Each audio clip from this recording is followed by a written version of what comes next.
Grazzi mulej, grazzi Missir Qaddis.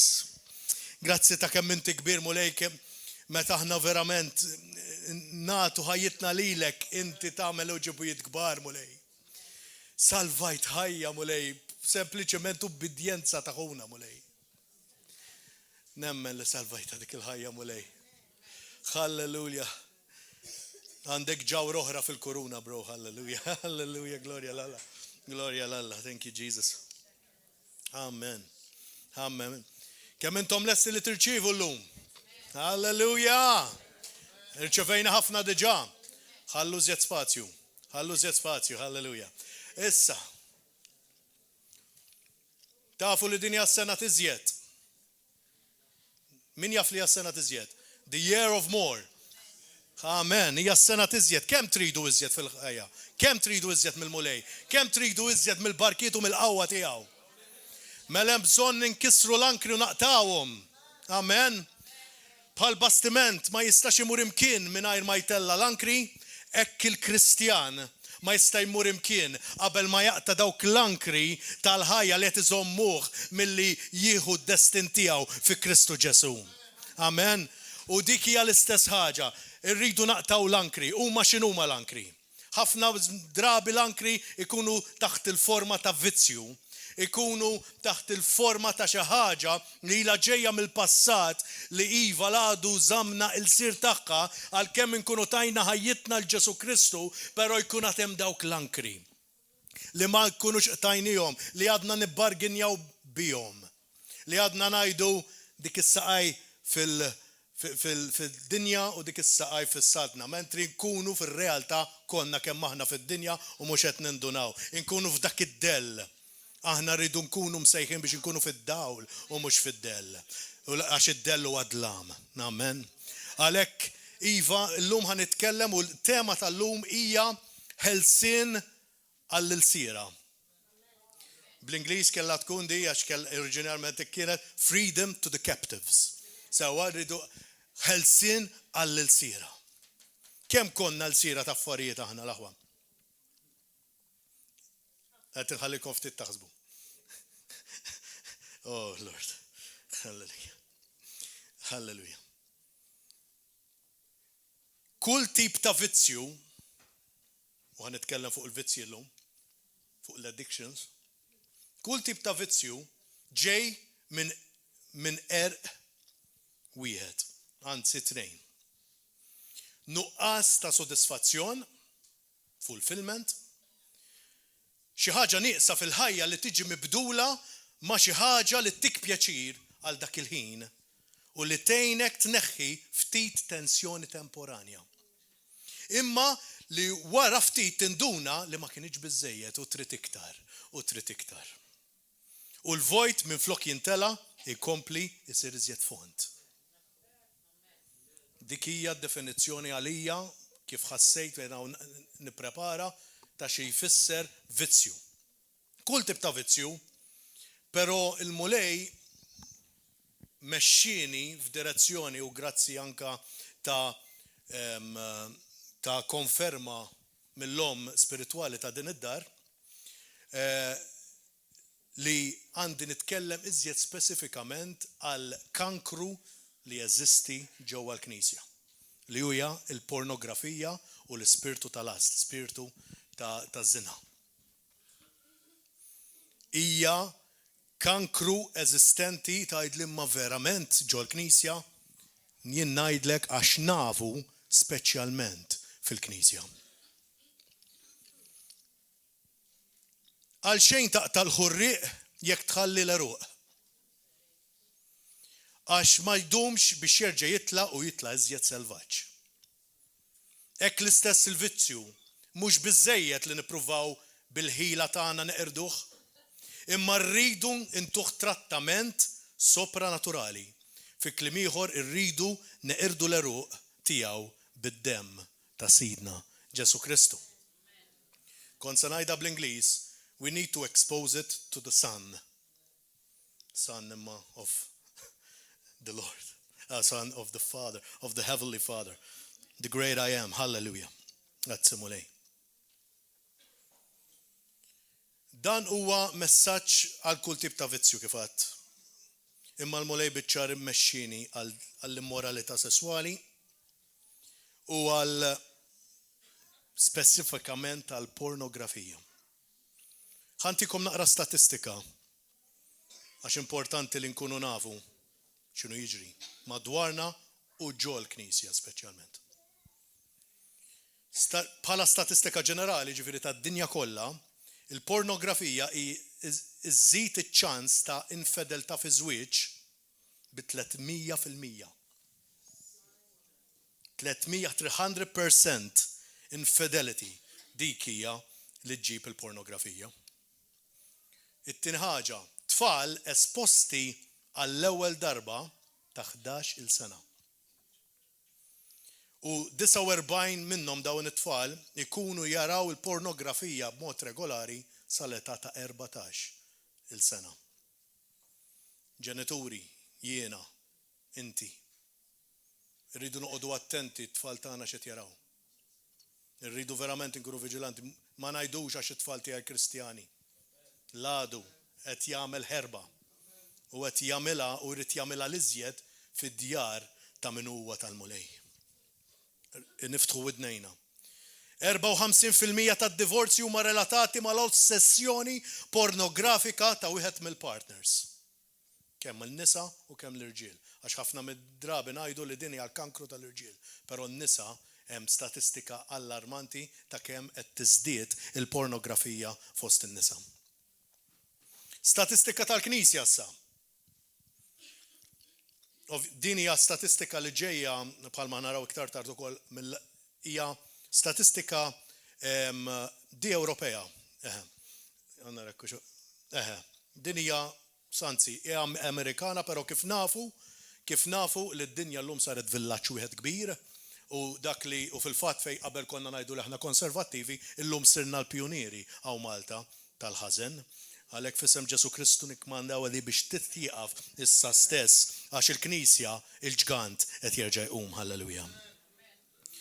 Imma l-istatistika tajt ċar li 70% tal-youth pastors jiddikjaraw li darba fix-xahar jiġi adolescenti, ġifieri teenagers sewwa, bi problema ta' pornografija, darba fix-xahar żgur. 68 tal-irġiel li attendu l-Knisja mhux tad-dinja.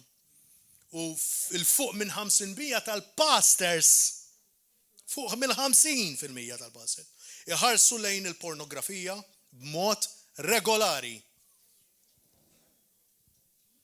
U jien ngħidlek li dik istatistika jikbar, għax mhux kulħadd għandu l-gazz joħroġha dit-tip ta' verità. 76% taż-żgħażagħ Kristjani bejn 18 u l-24 sena ifittxu il-pornografija b'mod attiv. Eżenti aħna minna di River of Love. Ma naħsibx. 59% tal-pastors jgħidu li ħafna rġiel jiġu jistaqsu għall-għajnuna biex jinħelsu minn dan il-vizzju. 60% kważi. 57% tal-pastors qalu li l-porn hija l-iżjed ħaġa ta' ħsara fil-kongregazzjoni tagħhom. 69 affettwatilhom il-Knisja b'mod drastiku. Għamletilhom ħerba ġifieri fil-kongregazzjoni tagħhom, fil-Knisja tagħhom. Dawn huma figuri allarmanti l-aħwa u ma nistgħux ngħidu li aħna ngħixu ġo bozza għax m'aħniex qed ngħixu fi bozza. In-nisa 13% biss tan-nisa Kristjani jgħidu li qatt ma jaraw porn. Ifisser li 87% ġew esposti għal pornografija. Konna qed ngħidu li jekk ma neqirdux l-eruq, il-ħurriq tal-vizzju jibqa' jitlaq u jkun iżjed salvaġġ. Jaħkimna dejjem iżjed. Ħankellimkom fuq statistika oħra li ara verament meta tkun mill-mulej, kont qed infittex fuq statistika u ħarġet statistika dat il-ġurnata li bdejt nipprepara dil message mingħand id-Daily Mail. U titkellem skont l-istatistika oħra li ġiet ippubblikata hija propju li fil-ġurnata propju li l-iżjed eruq komuni tal-vizzju, ikun xikun vizzju, huwa nuqqas ta' figura ta' missier. fil-ħajja ta' dak li jkun maħkum mill-vizzju. Skużawni. Maħkum mill-vizzju. U din iġġalna naħsbu, in-nuqqas ta' missier huwa dak li jħeġġeġ il-vizzju bħal drogi, alkohol, imma mhux biss, anke dak kollu li jmur kontra s-soċjetà. U l-pornografija hija waħda minn dawk. Għax qed tiddegrada il-mara, qed tiddegrada it-tfal, qed tiddegrada il-nukleu tal-familja. Għax minn kollox fiha l-pornografija, m'hemmx limitu għall-pornografija, saħansitra anke l-annimal tiddegrada. Aħseb wara. Statistika allarmanti hija li 80.3 tfal ta' bla missier għandhom iżjed ċans li jkunu involuti f'dan it-tip ta' aġir. 76% li hemm ċans jieħdu sem f'xi tip ta' kriminalità. 70% kważi ċans li jieħdu wkoll id-droga. Nitkellmu fuq vizzi. Sewa. Nuqqas ta' missier mhux biss għax immut jew jaħrab. Nuqqas ta' missier jista' jkun li qiegħed fil-familja imma mhux qed iwettaq ix-xogħol tiegħu. Dak huwa li mhux qed juri li mhux qed ikun hemm li mhux qed ikun bħala il-point of reference li huma ġifieri jmorru għandu jistgħu imorru jiftħu qalbhom għandu. Ovvjament ma jarawx dik it-tip ta' attenzjoni tfal u l-adolescenti tilajn x'qed jiġri. Li qed jiġri huwa li dawn qed imorru u jfittxu l-attenzjoni minn x'imkien ieħor u d-dinja tista' timmaġina x'qed ittihom lura.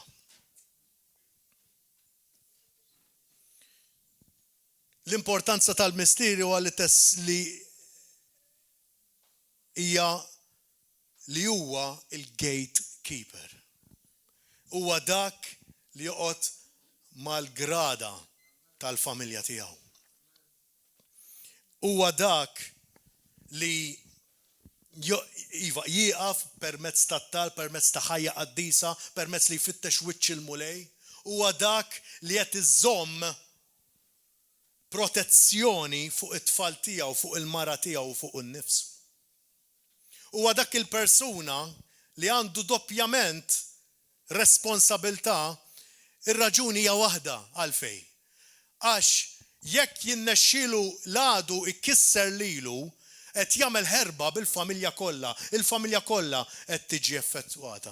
Tgħid li tfal u l-nisa wkoll iva sa ċertu punt. Però l-mument li huwa kisser il-grada, daħa jidħol mill-main entrance u ħajkisser dak kollu li hemm tajjeb f'dik il-familja. Allura missier jien l-ewwel wieħed.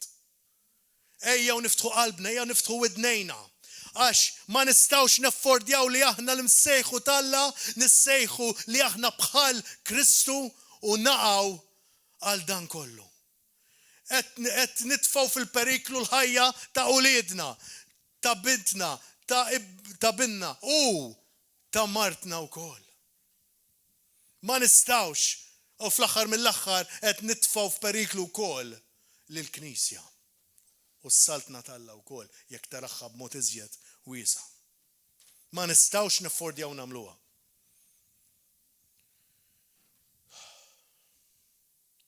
Jesus, grazzi mulej. Grazzi mulej ta' dan.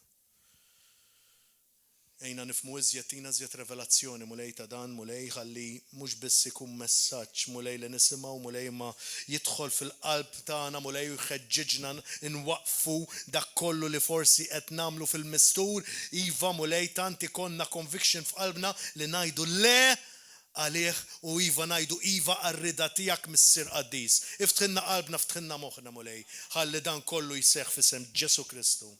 Halleluja.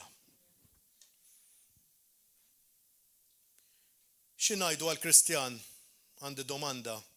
Jista' jkun li inti llum qiegħed tissielet mal-pornografija jew xi vizzju ieħor wara kollox. Għax għad m'għandekx forsi l-identità ta' Alla bħala l-missier. Jista' jkun da.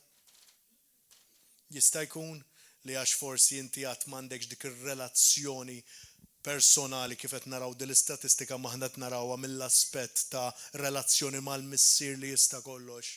Jista' jkun allura m'għandekx dik l-identità, allura m'intix qed timxi fl-awtorità li huwa tak permezz tal-identità ta' iben jew kellha bint.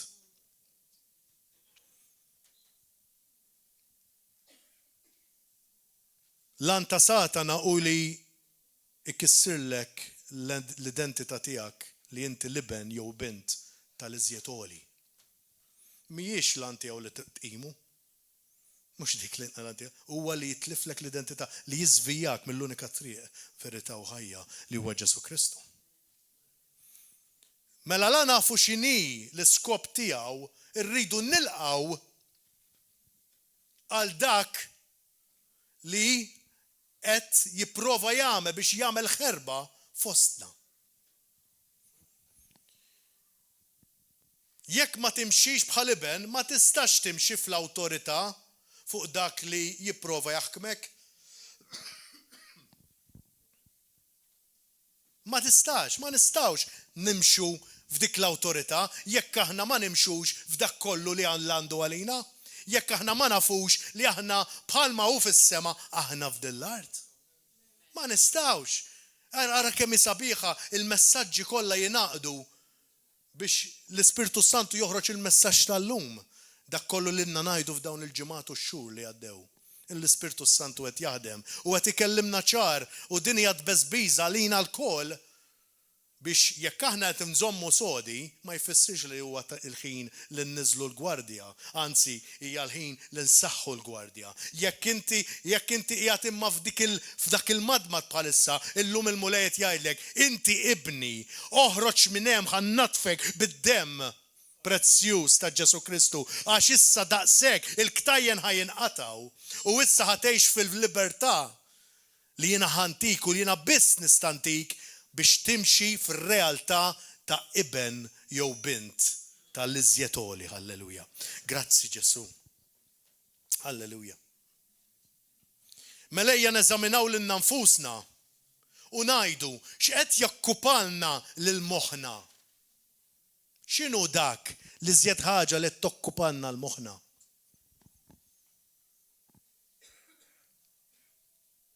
Il-Bibja tgħidilna out of the abundance of the heart speaks the mouth.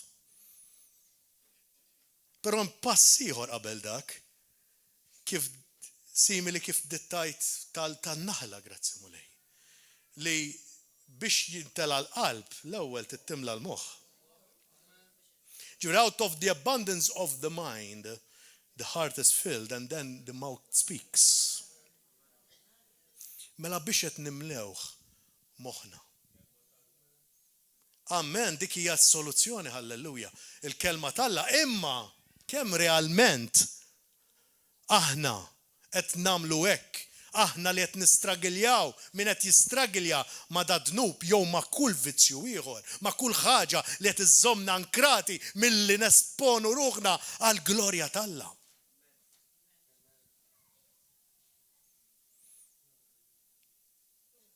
Halleluja. Aħsbu l-aħwa bħalissa. Mhux għal taħdejk x'qed jagħmel taħdejk, aħseb int. Ejja noħorġu minn hawnhekk conviction qawwija. Mhux qed tisma' x'inhu jgħidlek, qed tisma' x'inhu jgħidli. Hekk irridu nirraġunaw. Amen. Irridu nitilgħu livell ieħor imma blankri mu ħammorru mkien.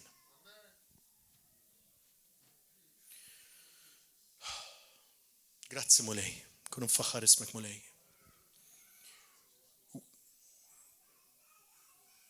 Wieħed li huwa bħal Kristu kif irid jkun. Għandu jkollu dik il-kilba għal dak kollu li huwa qaddis. Kilba. Mhux it-talba ta' filgħodu jew dik ix-xi ħaġa hekk ta' rutina, il-kilba li rrid iżjed minnu għandi jaċċ għalih. Il-kilba li rrid inkun naf iżjed fuqu. Dak kollu li huwa qaddis li hija s-sustanza tal-mulej innifsu. Jekk qed tipprova ssib is-sodisfazzjon tiegħek u lan ta' ħajtek f'xi ħaġa oħra barra l-mulej, mela kwestjonja verament hekk inti ġie mwieled minn ġdid jew le. Għax il-fulfillment ta' ħajjitna biss insibuh għandna bħala Kristjani sa fi Kristu biss. Il-mument li aħna tinqattaw glorja l-mulej. Il-mument li aħna qed infittxu iżjed is-sodisfazzjon tagħna fil-ħobi tagħna f'dik il-karozza jew nkella f'dak kollu li qed joħdilna l-ispazju tagħna. Hekk qed infittxu il-fulfillment tagħna hemmhekk għandna xi ħaġa ħażina, mhux xejn ħażin ikollok hobby. Mhux hekk qed ngħid. Mhux xejn ħażin ikollok xi ħaġa li inti you look forward to. Imma l-ħażin huwa li meta jitoħodlok post.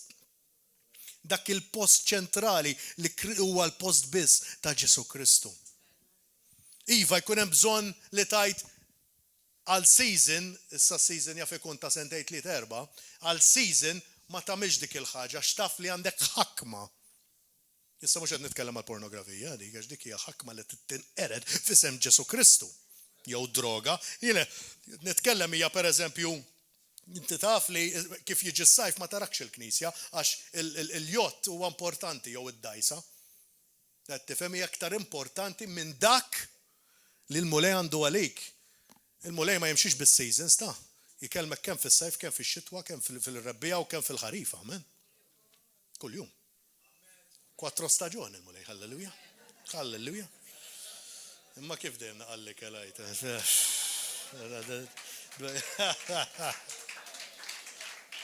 Okay. Halleluja.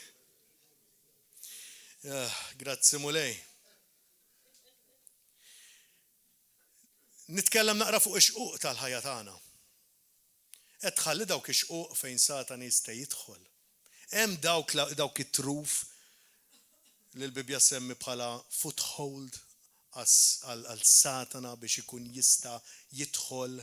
Qed tħalli dak il-żiemel ta' Trojja, tafu l-istorja ta' żiemel ta' Trojja li jidħol ġo swar fejn swar li ħadd ma seta' jeqret imma kien hemm daż-żiemel ta' Trojja li kien mimli bis-soldati daħluh bħala rigal u ħafna mid-drabi il-pornografija tant tkun satil, tant tkun xi ħaġa li verament ġibditek leha li tħallija tidħol u tħallija tagħmel ħerba bik u mbagħad dak kollu li l-mulej naddaf tħammiġulek f'kemm li ngħidlek u tkissrek u mbagħad mhux talli tkissrek talli tagħmlek il-sir tagħha. Bħal raġel sejjer għal qatl bħal mhux raġel, sorry, bħal dak il-barri li sejjer għal qatla. Imur warajha tgħidlek f'Proverbi. Imur warajha mingħajr kontroll ta' xejn li hu m'għandu kontroll ta' xejn qed imur għal qatla jaf li sejjer għal qatla imma jibqa' jagħmilha. Mhuwiex pożizzjoni sabiħa li tkun fiha. U min kien fil-pornografija u din qed nitkellem mill-esperjenza tiegħi għax jien kont fil-pornografija u allura nista' inkun ta' testimonjanza ħajja tagħha iva hekk tħossok għax tħallik tkun f'post iżjed milli trid li toqgħod għax dak huwa dnub wara kollox iħallik tibqa' hemmhekk għalih trid iżjed u fl-istess ħin inti tkun qed tissikka l-għoqda ta' dik il-ħaġa li qed tagħlqek. U hekk ikun qed jiġri fl-ispiritwal. Però aħna għandna iċ-ċavetta għar-rebħ. Din mhuwiex messaġġ ta' kundanna. Dan huwa messaġġ ta' kuraġġ il-għala għax la qalbek għadha tħabbat int għandek ċans li inti tindem halleluja. Int għandek ċans li tajt illum daqshekk għax jiena il-wilt Alla l-ħaj. Inti għandek iva, għandek il-jiet li l-lum il-cravings tal-pornografija jitkissru kollha. Iva, mill-lum għall-lum, għazalada, mill-lum għall-lum, għalissa, jekk inti vera temmen u vera trid. Jekk inti temmen li id-dem ta' Kristu huwa dak tant qawwi li jkisser kull tip ta' rabta. Jekk inti titemmina, hekk ħajjiġri. F'isem Ġesu Kristu. Thank you, Lord. Ħammur Iżajija għax ma tantx missej skrittura u hekk ma missux skrittura qisna ma minna xejn. Imma kienet kollha skrittura fl-istess ħin imma ma kienx bil-quotations. Iżajija 55 minn vers wieħed sa vers 11 imma ħammur biċċa fih sewwa. U wara x'jgħid. Intom li intom li bikom laċ ejjew għall-ilma. Intom ukoll li ma tkomx flus ejjew ixtru u kulu b'xejn. Imbit u ħalib bla ħlas. Għaliex taħlu fluskom f'dak li mhuwiex ħobs u ġidkom f'dak li ma jxebbax? Isimgħu minni u tiklu tajjeb u ruħkom titpaxxa bl-ikel bnin, halleluja. Il-missier qed jgħidilna ċara hawnhekk. Immorru għandu għax dawk li aħna bilaċ għalih, dak li ma nistgħux nġibuh bil-ħila tagħna, dak li aħna qed ngħidu qed nipprova naqtaħħa mulej, imma ma jistax jinnexxieli. Għax kemm il-darba kpejt quddiem il-mulej. Għax jiena kont Kristjan u bqajt nistragilja mal-pornografija. ċertu affarijiet il-mulej qataħħom li bum. Sigaretti, bum. Ġifieri, meta ngħidlek bum, bum. Sigaretti, kliem ħażin, iżjed u iżjed. Tifhem? Kliem doppju sens. Daw l-affarijiet il-mulej qataħħom li qisu għamel clear cut xlu. Imma l-pornografija ġalatni ngħaddi żmien ta' tbatija taqbel, ma fis-sens vera, ekku. Ġalatni ngħaddi żmien fej nistragilja ħafna, ma kontx qiegħed fil-periklu ta' li nitlef is-salvazzjoni fis-sens li għax it was a struggle ma kontx mifnifija, imma kien hemm żmien twil fejn jiena stragiljajt u nerġa' naqa', ġifieri tista' tkun Kristjan li għadek karnali u ma tkunx għadek inħlist minn dawk il-ktajjer sakemm taraf l-awtorità. U jiena domt biex naraf dik l-awtorità, biex kelli dik però aħna mbirkina x'nafu li l-awtorità hija f'idejna u li nistgħu nużawha issa. Ma għandkomx għalfejn tagħmlu xhur biex intom tibqgħu tistragiljaw bħalma għamilt jiena. Tagħmlu kull ma tridu tagħmlu huwa tieħdu stand bil-fidi u din tieqaf issa stess. U meta ħadd tiġi t-tentazzjoni, ftakru din, u għax ħafna jitħawdu. Tentazzjoni mhuwiex dnub. Li kieku t-tentazzjoni dnub, Kristu mifni mid-dnubiet, il-għala. Għax hu kien ittantat b'kull tip ta' tentazzjoni, tgħidlek il-kelma, però qatt ma dineb. Mela t-tentazzjoni mhuwiex dnub. Il-tentazzjoni hija hemm illum il-ġurnata biex meta jiġi għandek two options, jew ħadd tagħmel bħal Deer in the Lights. U taqalih. Sewwa? Jon kella ħatajdlu fissem Ġesu Kristu le ma rridx ikolli affari miegħek u titlaq tiġri bħalma Giuseppi telaq jiġri mill-mara ta' Potifar. Min int? Min jien?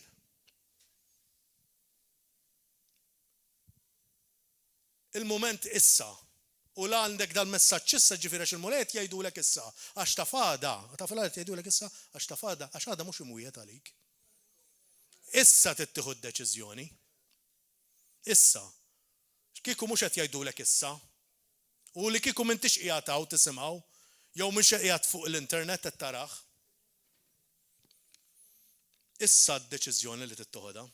Ħankomplu. Hawnhekk qed jgħidilna l-mulej li ma nistgħu qatt inġibuha bil-ħila tagħna, qed jgħidlek ejja għandi ħanisqik b'xejn.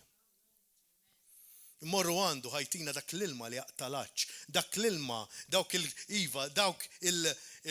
li jaqtaw il-ktajjen, jista' jtihomna biss li jaqtaw il-ktajjen, li l-ebda ħaġa ta' din id-dinja u tagħmel terapija u kemm jgħidu b'conversion therapies xejn ma tista' tagħmel b'daw l-affarijiet, xejn ma jirnexxi. L-unika ħaġa li tirnexxi hija l-qawwa li titrasforma li hija ta' Ġesu Kristu. Iva li huwa l-isem fuq kull isem, halleluja. Halleluja. X'irridu nagħmlu? Ħanaraw f'Iżajja kapitlu vers 3 sa 55:3. Għatuni widen u wersqu lejja u tieħdu ir-ruħ.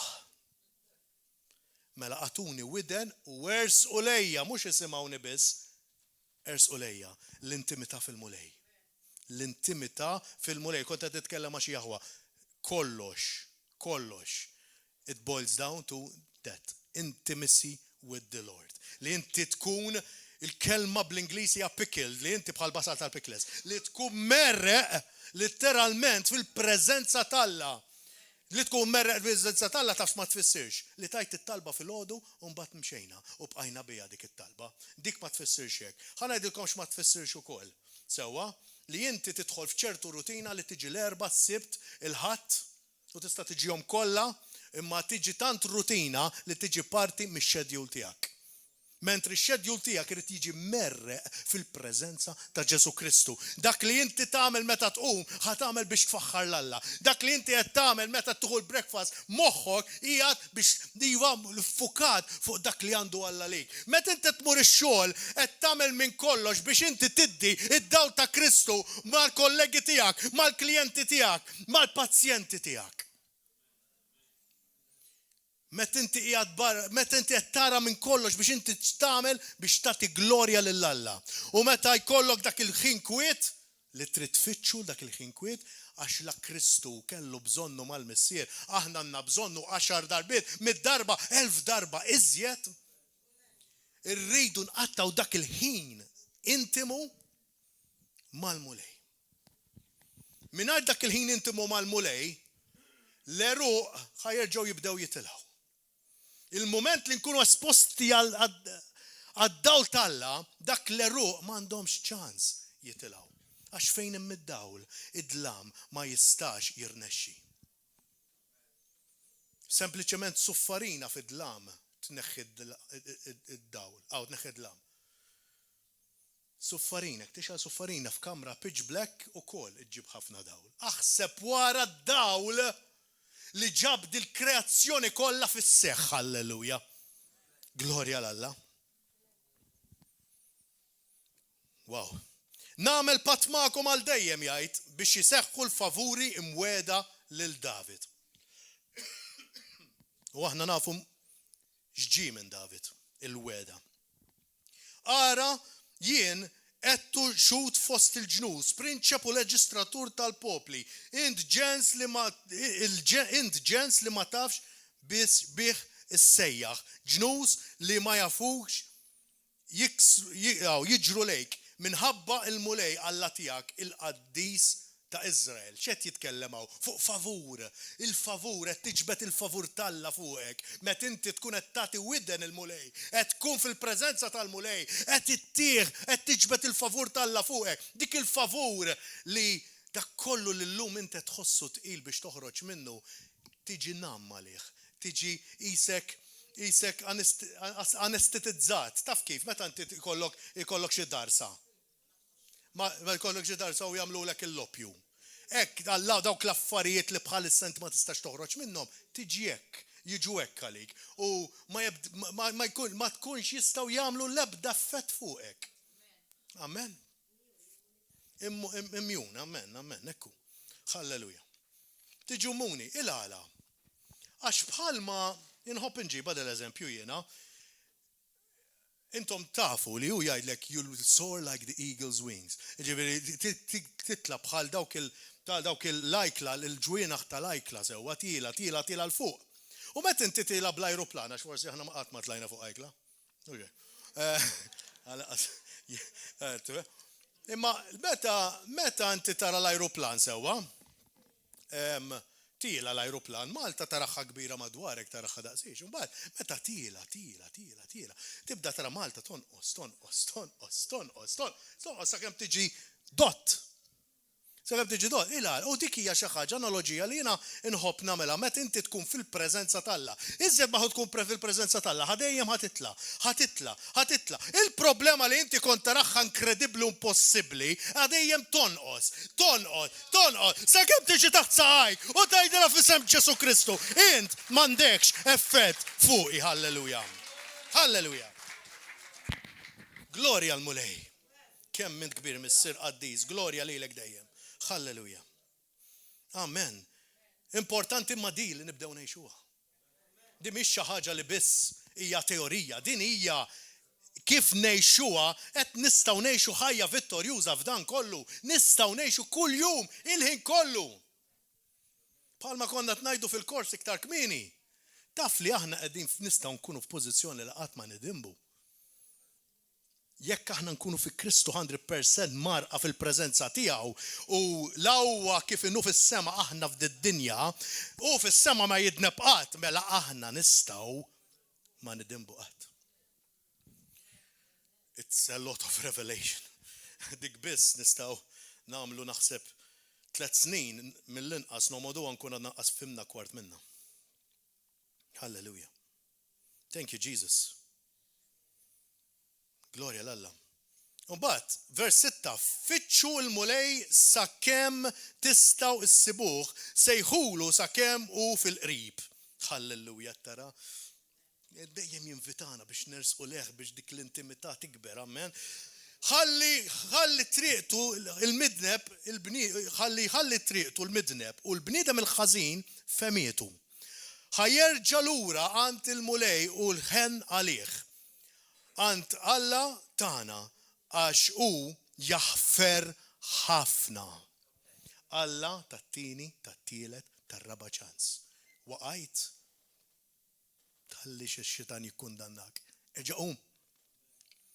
Tħallix il-xitan jgħidlek basta Kristjan tar-River of Lavent. Tħallix. Tħallix għajdlu Iva u għalhekk ħammur kontrik f'isem Ġesu Kristu. Kif ngħidu l-kamel dajra, hekk huwa tifakrek fuq dak li waqajr fakru fuq il-futur tiegħu. Fakru fuq il-futur tiegħu. Għajdlu diġà meqrut f'isem Ġesu Kristu. Għajdlu jien ħanerġa' nqumu d-darba ħankun aħjar il-għala għax ma rridx nerġa' nagħmel l-iżbalji li għamiltu bil-qawwa t'Alla dan ħanagħmlu. U ħaterġa' timxi. Ħaterġa' timxi. L-ar problema tiegħek huwa mela tibqa' stagnant. Imbilli tieqaf, taqa' u terġa' tqum, imma ovvjament ma tixkun l-skuża.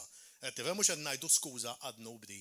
Di qed ngħidu li inti waqajt u inti rġajt qom tiżjeb b'saħħtek dit-darba, il-għala biex inti tilqa' għal dak kollu li inti waqqak. Ċismu, issa ħanitlu fil-prattiċità tagħha l-biċċa xogħol għax billi ngħidilkom ovvjament xtajt il-kelma importanti, però issa mmorru fl-att prattiku ta' kif inti tkun overcomer, kif inti ħateleb, amen? Halleluja. Mela Alla huwa tat-tieni, tat-tielet, tar-raba' ċans. Ftakruha għax meta ħajġi l-kundanna fuqek l-għadu ħajkollok bżonna dik. Li Alla huwa Alla ħanin u Alla kbir. U inti m'hemm l-ebda kundanna fuqek hekk inti vera tiegħu. Indem dejjem itolbu maħfra fil-kif ħanarawha wkoll, imma erġa' bqa' miexi. Ibqa' miexi. Ibqa' miexi fil-mulej, amen? Halleluja. Il-femit tiegħi mhumiex femitkom. U vers 8, u triqat tiegħi mhux triqatkom. Oraklu tal-mulej. Jiġifieri jekk illum inti tajt jiena impossibbli neħles mill-pornografija. Il-mulej qed jgħidlek, mhux bli taf int, li ngħidlek jien. Illum qed ngħidlek li int ħad tkun meħlus. U mhux bil-ħila tiegħek, bil-ħila ta' ibni għax dak fuq dak is-salib ċarċar demmu biex inti tkun tista' tinħeles minn kull ħmieġ li d-dinja toffri. Hekk hu. U hemm il-qawwa f'dak id-demm l-qawwa. There is power in the blood of Jesus. Hallelujah. Thank you, Father. Għax daqs kemm huwa ola smewwit mill-art daqshekk ieħor huma triqati il fuq minn triqatkom. Kif jista' dal-karawetta tifhem qatt kif nistgħu aħna nilħqu il-vija tal-mulej. Allura kull ma rridu nagħmlu aħna nafu li huwa fidil, nafu li żamm il-wedit kollha tiegħu, nafu li l-wedit tiegħu ma Iva u ammen, mela la huwa żamm il-wedit tiegħu u ma Iva u ammen. Kull ma rrid nagħmel huwa have your way, Lord. Narrendi ħajti lejk. Mhux ir-rida tiegħi imma tiegħek mulej. U ħanoħroġ minna x'naf li jien issa ħantija lilek kollha. That's it. Iżda ma nagħmlu komplikata, iżda ħandaħlu r-reliġjon tal-bniedem fiha. Ir-reliġjon tal-bniedem hija komplikata. Alla ma millix komplikata lina. Alla milla straight forward ħafna għax il-prezzu kollu ħalsu u mhux aħna. Bek dak li huwa possibbli għalina li naħsbu li ma nistgħux nħelsu minnu u mhux tal-li jeħlisna imma tal-li saħħaħna biex nilqgħu għal kull sfida, halleluja. Araw il-weda ta' dak li ma jistax imur lura minn kelmtu x'jgħid. Ma jista' qatt imur kontra kelmtu. Kollox jista' jagħmel mulej imma ma jistax imur kontra kelmtu. U dik hija l-assigurazzjoni tagħna tal-fidi tagħna li l-kelma tiegħu hija dejjem iva u amen. Dik hija s-sigurtà. Għażejja 55:10. Bħalma x-xita u s-silx jinżlu mis-smewiet u ma jerġgħux lura mnejn ġew bla ma jsaqqu l-art imma iġeluha tnissel u tnibbet u tagħti żerriegħa li ma jiżra li min jiżra u l-ħobs lil min jiekol. Halleluja. U jekk minn kelmti hija toħroġ minn fommi u ma terġax lura vojta imma tagħmel dak li joġob lili u temm dak li jkun batta tagħmel. Fi kliem ieħor, il-missier Abba, għax aħna maħniex nitkellmu għażjed fuq għalkemm hu Jahwe, Elohim, Alla li huwa Alla dejjem sovran fuq kollox, imma qed nitkellmu fuq xi ħadd personali. ċaħat tal-familja laħwa. ċaħat tal-familja. Alla li jista kollox sar missieri, sar missierek. Abba missier, halleluja. Fi kliem ieħor, Abba qed jagħmel weda miegħek u miegħi. Inti li ma tistax tinqala mill-ħama tal-pornografija, tal-immoralità sessuali. Jew kull vizzju ieħor li inti qiegħed makus fih, qed jgħidlek ejja ħalli intik is-serħan tiegħi u ħanamel xi ħaġa li laqqas int biss tista' tifhimha kemm hija kbira. Afdani, strieħ fija u jien neħilsek qed jgħidlek il-mulej. Strieħ fih. L-iżjed ħaġa diffiċli li immaġini tlajna f'soċjetà u din hija opera demonika. Li fendi għar-rasek, ara x'se tagħmel, ara kif ħaġġibda. All right, trid tkun bniedem li inti ma tintelaqx għax imbagħad l-slumber hija l-as huwa wkoll mid-demonju. Però iva għamel minn kollox biex inti dejjem tkun aħjar minn ħadd ieħor, inti dipendenti fuqek innifsek għax ħadd ma jaħsillek wiċċek biex ikun aħjar minnek. Dawn huma kollha ġew indekrati ġo moħħna u ġo qalbna u ġo kollu li għandna. U allura x'inhu? Meta aħna niġu biex nafdaw, meta niġu biex nerħu, speċjalment dawk li ma kellhomx missier. Allura ma jistgħux jirrelataw magħha din fil-ħajja personali. Ukoll jiena testimonjanza ħajja tagħha di. Meta ma kellhomx, allura ħajsibuha struggle kbira biex huma jkunu jistgħu jgħidu l mulej ħanafdak. U dik li jrid l-għadu. Però dal-missier li qed nitkellmu fuq mhuwiex il-missier li tgħaddi d-dinja li huwa imperfett bħalma jiena imperfett jiena. Huwa Alla li jista' kollox li jekk jgħid il-kelma isseħħ. Mela f'min ħanafdaw fis-saħħa tagħna li llum ngħidu ħanagħmlu xi ħaġa u llum stess ma nagħmluhiex. New Year's resolution 6 miljun waħda. Fit-31, fil-1. Bdiet sena oħra kalla jrid, sa ma tnaraw.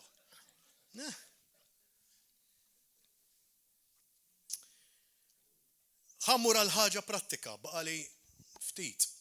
Imma ħammur għal ħaġa prattika. Kif ħadd inħeles? Kif ħadd inħeles? Dawn huma affarijiet prattiċi u nitlobkom, please.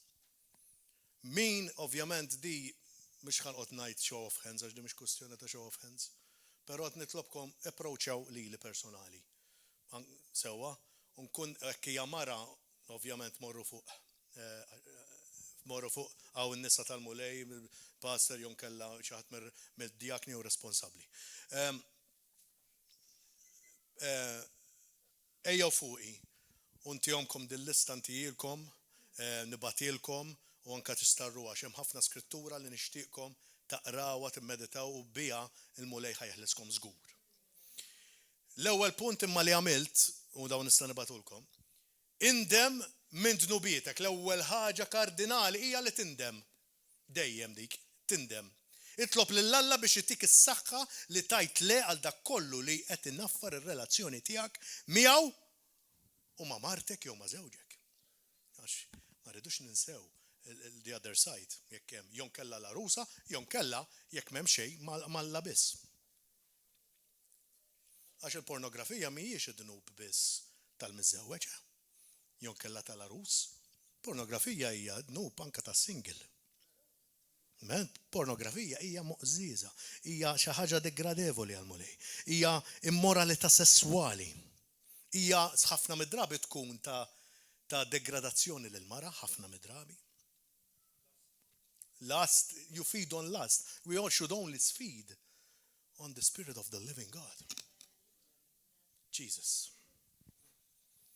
It-tieni ħaġa, mela dik indem minn dnubietek, l-ewwel waħda intlob il-maħfra l-mulej minn qalbek imma maħfra li tajt isma' jiena determinat li ħaħalli l-Alla jaħdem f'ħajti biex jien ma nerġax imur lura, Mhux taf li kif issa jiġi l-lejla noqgħod naqa' fuq il-kompjuter u nisbaljaw. Tkun taf li inti isma' ma mmurx hemm issa ngħidlek fuqha di iżjed. Qatta ħin intimu mal-mulej hija xi ħaġa kardinali wkoll it-tieni punt. Ħin intimu kif tkellimna diġà. L-intimità fil-mulej hija s-soluzzjoni ta' kollox. Ma nistgħux ngħidu aħna fi Kristu jekk ma qattawx ħin intimu fil-mulej. Kif nistgħu qatt? L-intimità fil-mulej nibqgħu fiha u nżiduha. Jiena dejjem nikkwota lil Martin Luther meta kien qal din. U kienet immarkatni u allura nibqa' nipprova nimmarka l-ħadd ieħor biha. Jekk jien għandi ġurnata jekk jien għandi ġurnata normali, jiena nagħmel sija filgħodu mal-mulej. Jekk għandi ġurnata extra busy, fil-klim tiegħi dat ngħidu ma bl-extra busy ma kienx jużada. Sewa jien nagħmel satej fil-mulej. Satej fil-mulej.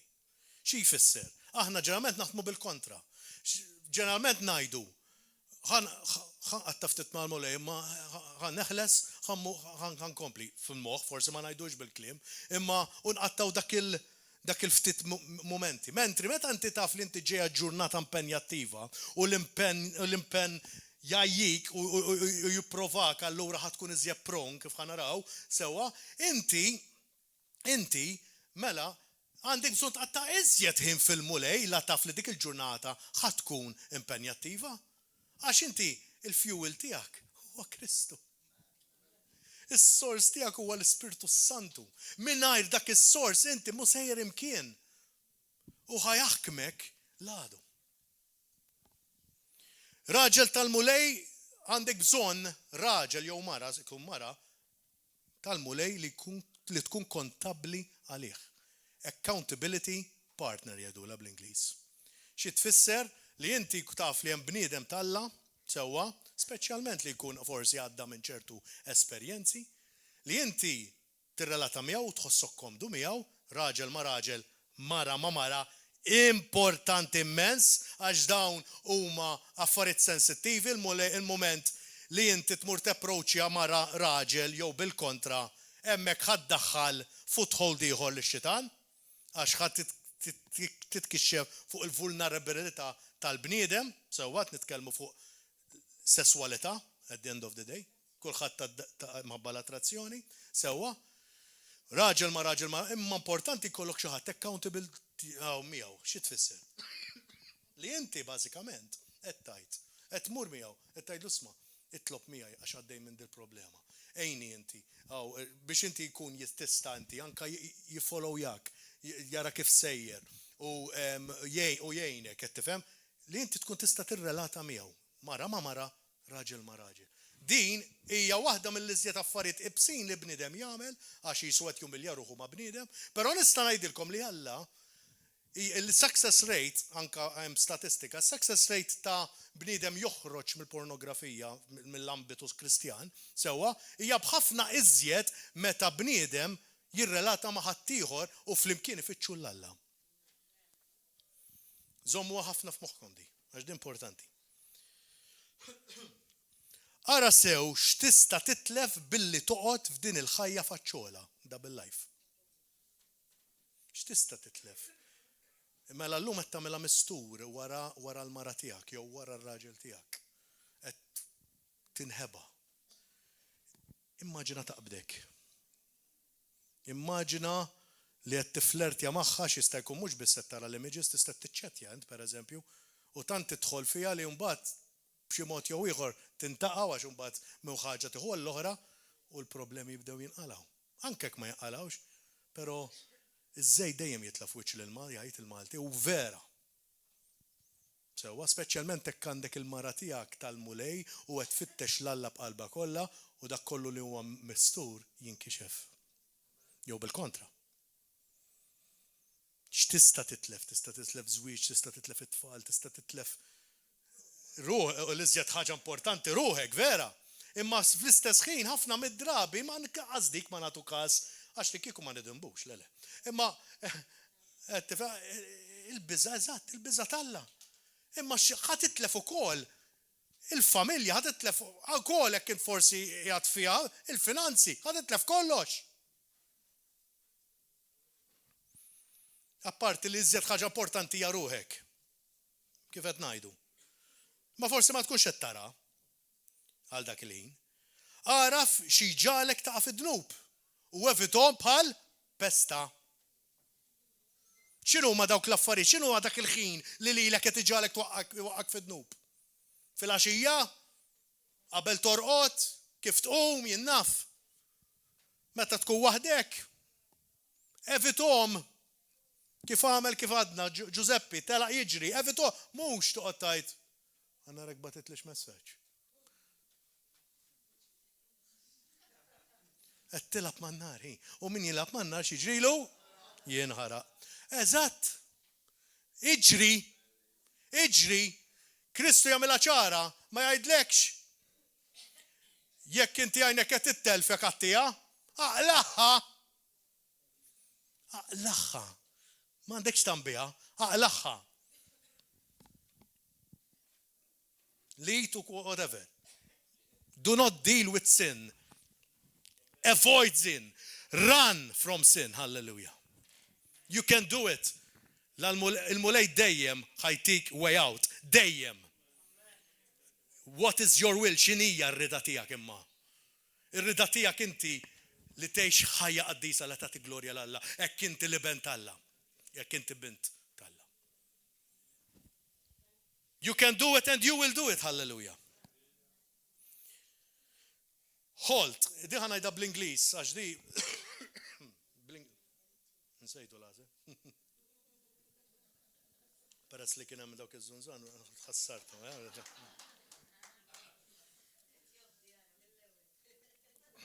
Xiraqtani l-ħalib u niġi pregnant,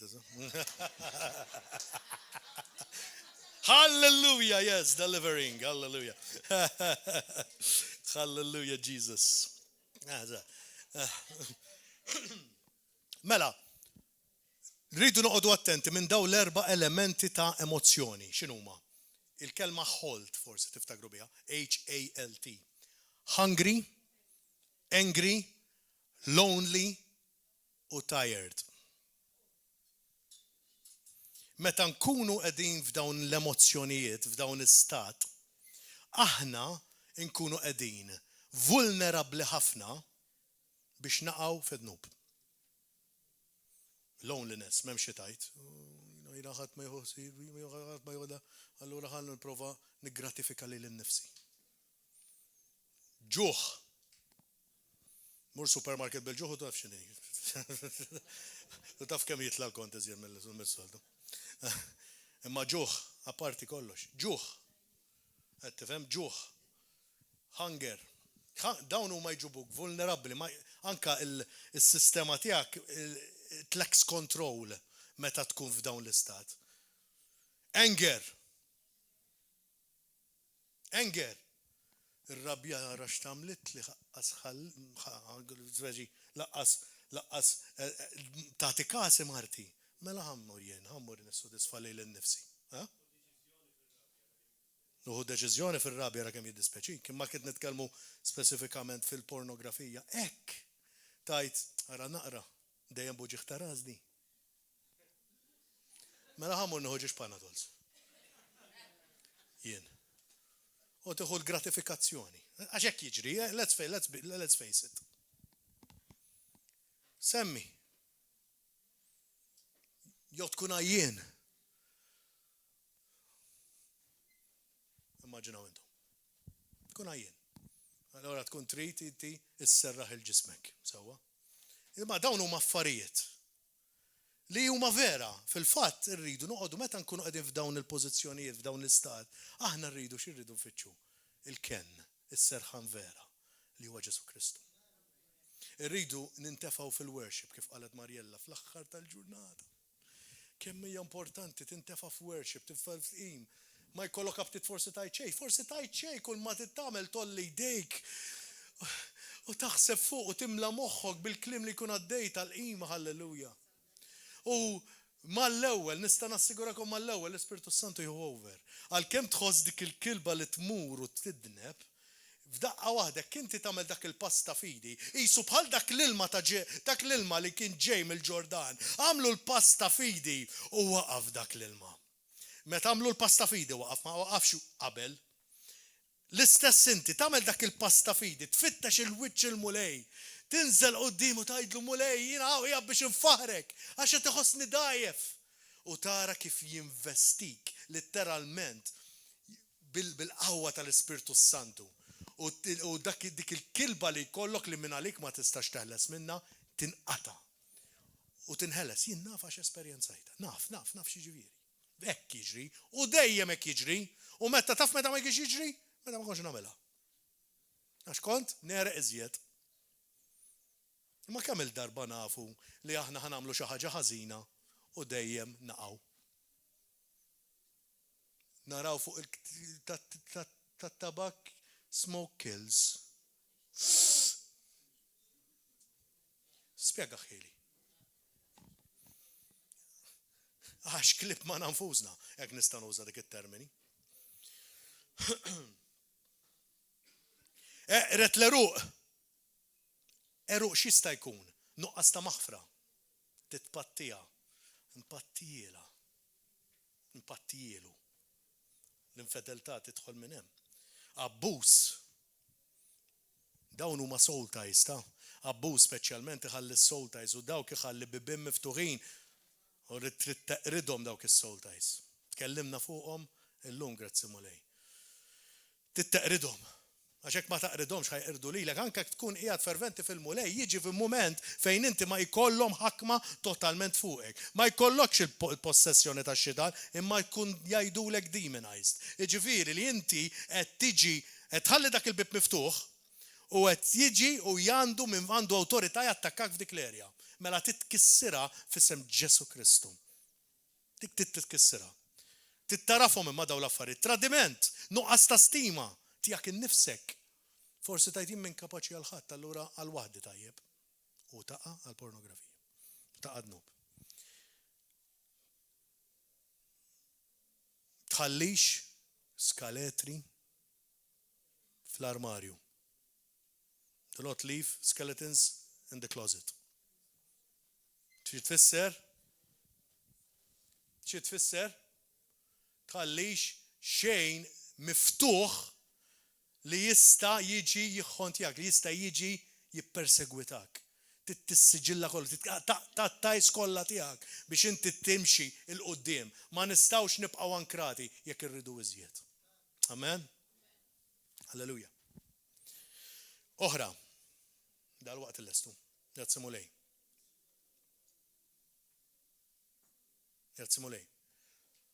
Hu, di importanti immens, u forse mhux ħafna jafuha. Hu awtorità fuq għajnejk.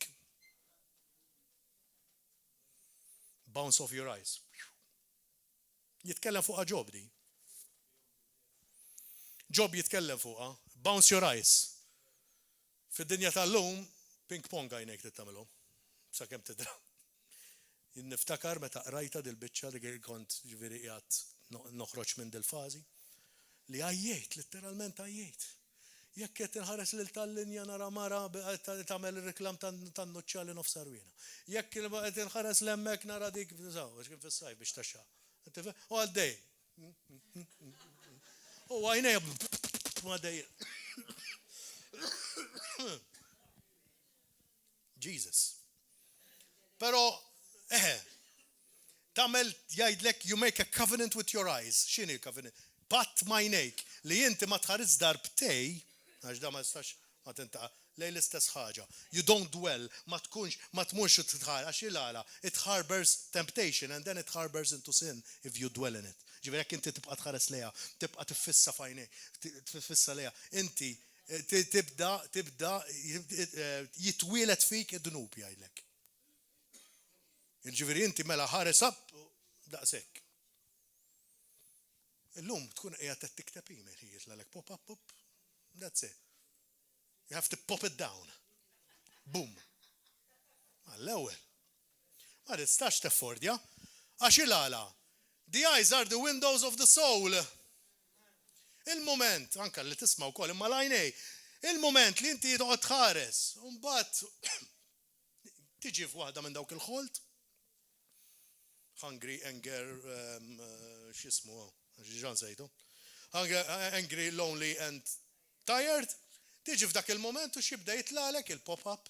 Tibda titlalek dik li għaddit minn qoddimek jew taqsam tal-linja, dik li kienet fuq il-wara tal-linja, daw li ġuk.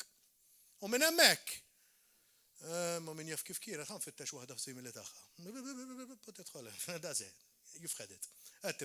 Allura trid tissiġilla għajnejk. U iva jekk hija xi ħaġa li forsi arkitlek għajnejk, hu awtorità fuqha f'isem Ġesu Kristu. Għajd l-immaġni hija kkanċellata minn fuq moħħi f'isem Ġesu Kristu u mhux se tħalli l-ebda effett fuqi, halleluja. Tkun hekk ta' dixxilpina miegħek innifsek. Għax hekk mhux se nkunu ta' dixxilpina ħanibqgħu nilagħbu mad-dnub u lek nilagħbu mad-dnub ħanispiċċaw meqruda mid-dnub. Mhijiex xi ħaġa tal-logħob l-aħwa.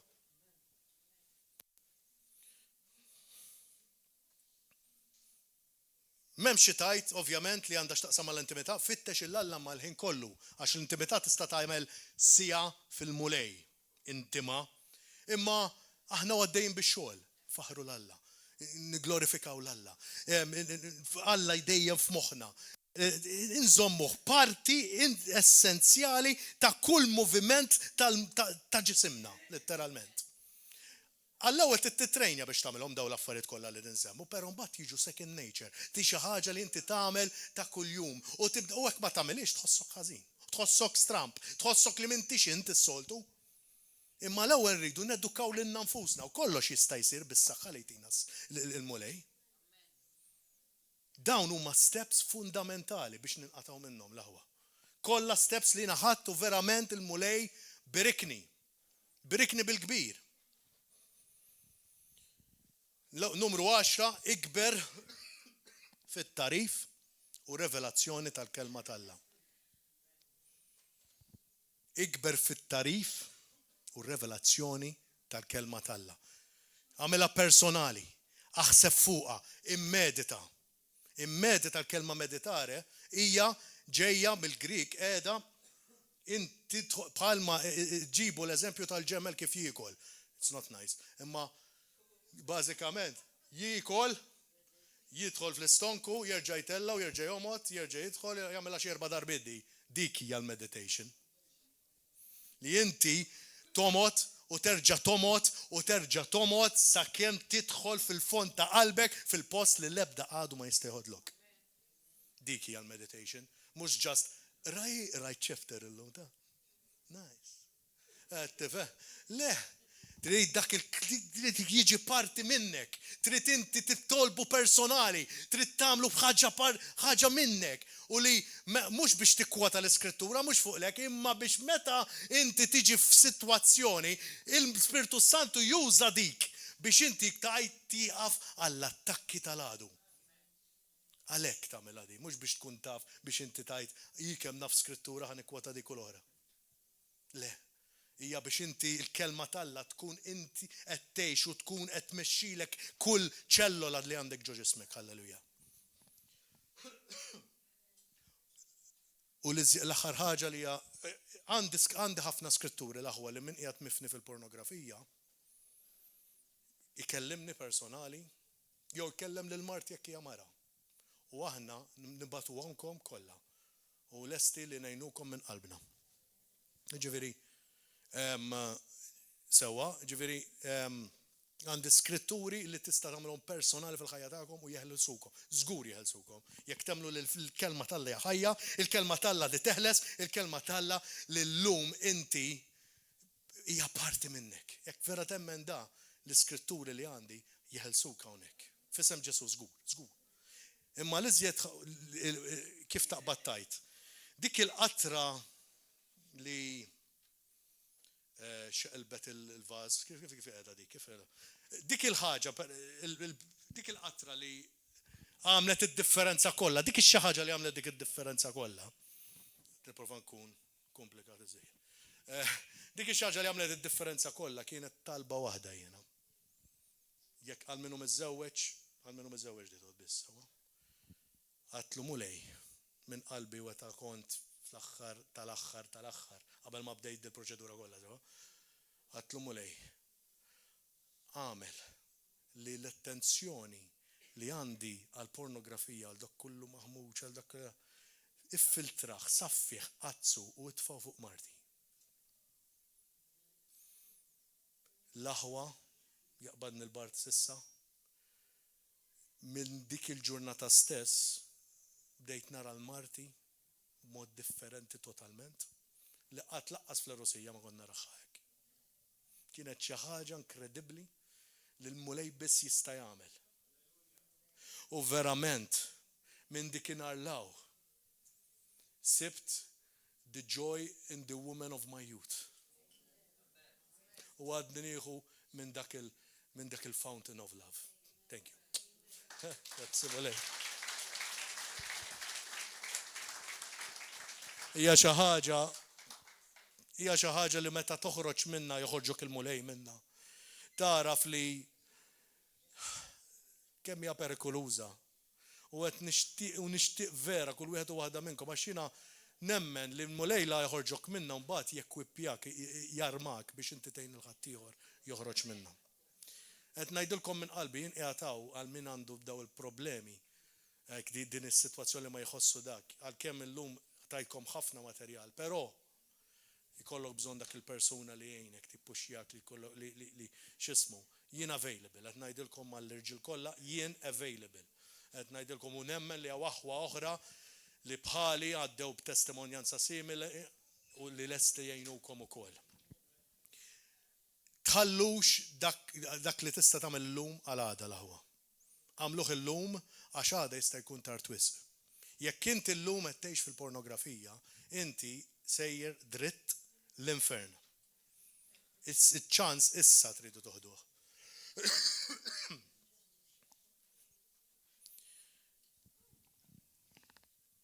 Nixtieq inkun naf ukoll jekk hawn xi ħaġa ġdid illum għax qasaqsejna jisna llum. Hawn xi ħaġa ġdid illum. Kulħadd neħħa l-plastik. Kulħadd tiġi. Der li l-ġdid.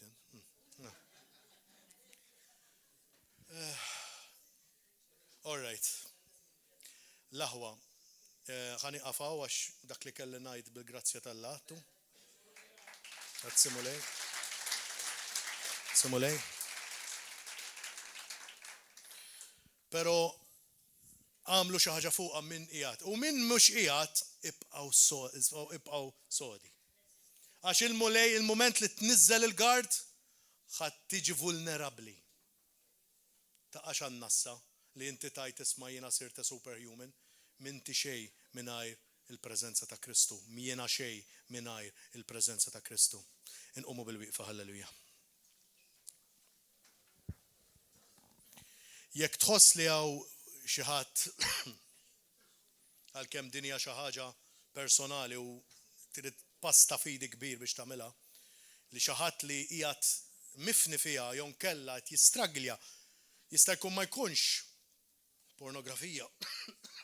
Jista' jkun vizzju ieħor li mhux itġalek timxi l qudiem imma dejjem qed tagħmel pass il qudiem u erba' lura imħabba fih. Jekk inti dil-persuna illum il-mulej qed jgħidlek hawn qiegħed ibni, hawn qiegħed binti, jien irrid neħilsek. L-ewwel ħaġa li tittamel huwa l-pass ta' fidi li tajt jiena rrid. U l-pass ta' fidi tista' tagħmlu issa billi tiġi hawnhekk u nitolbu miegħek. Naqra background music forsi lahu. Halleluja. Amen. Halleluja. Grazzi mulej. Grazzi Mr. Qaddis. Iva mulej, mela jonollu jdejna kollha f'daqqa, moħħ wieħed, ħsib wieħed. Int min int taf min int, halleluja. Halleluja. Ejja nitolbu għat-tiġdid tal-moħħ, halleluja. Għax minn hemmhekk irid jibda il-battlefield tal-għadu fejn jiġġieled huwa il-moħħ. Għax l-ispirtu huwa diġà ta' Kristu għal minnu ta' Kristu. Imma il-ġlieda s-seħħ l-Armageddon tagħna hija moħħna. Għalhekk Mr. Qaddis nirringrazzjak Alla tiegħi. Talli inti tajt dak kollu li għandna bżonn biex aħna nelbu il-vizzji u nelbu il-erda, l-kankru tal-pornografija u tal-immoralità sessuali mulej. Inti li ħlaqt is-sessualità għal skop qaddis Alla tiegħi. U l-għadu bħalma jagħmel dejjem jagħmilha perversa u jużaħħa biex jimbeduna minnek mulej. Għalhekk ġeddinna qalbna u moħħna mulej. Ġeddinna moħħna mulej, ejna mulej u tina revelazzjoni tal-importanza li aħna niġġeddu aħna u naqraw il-kelma, infittxu l-wiċċek, inqimuk u nadurawk li din tkun lifestyle tagħna u mhux xi ħaġa ta' meta niġu l-Knisja mulej. Imma kuljum nesperjenzaw il-glorja tiegħek billi aħna narrendu dak kollu li għandna u nħallu lilek timraħ f'kull kurutur li għandna ġo moħħna mulej. Għalhekk grazzi Mr. Qaddis, ġeddidilna moħħna bid-dem ta' ibnek Ġesu Kristu. Għajduha flimkien l-aħwa, ġeddidilna moħħna mulej. Ġeddidilna moħħna Mr. Qaddis. Naddaf kull ħaġa li mhux ġejja minnek minn moħħna. Kisser dak kollu li mhux ġej minnek minna mulej. Ma rridux iżjed il-ħajja perversa. Ma rridux iżjed ngħixu double life. Imma rridu ngħixu ħajja face value, jiġifieri dak li jiena ngħid, dak li jiena pripritka, jiena ngħixu halleluja. Ejni mulej, biex fiva mulej jekk jiena naqan imma iżjed b'saħħti fejn dak li żball ma nerġax nagħmlu f'isem Ġesu. Ejni mulej, ħalli iva missier moħħi ddirezzjonah fuq marti jew fuq żewġi mulej. Jew iżjed fuqek mulej, halleluja. Kemm hija importanti missier li moħħna dejjem jibqa' fuqek, jiena u minix miżewweġ mulej. Għax fl-aħħar mill-aħħar minnek biss nistgħu nieħdu dan kollu, din nourishment, dil-qawwa, dis-saħħa. Għax fik biss hemm il-milja tal-ħajja u glorjus sultan Alla ta' dejjem li tista' kollox, halleluja.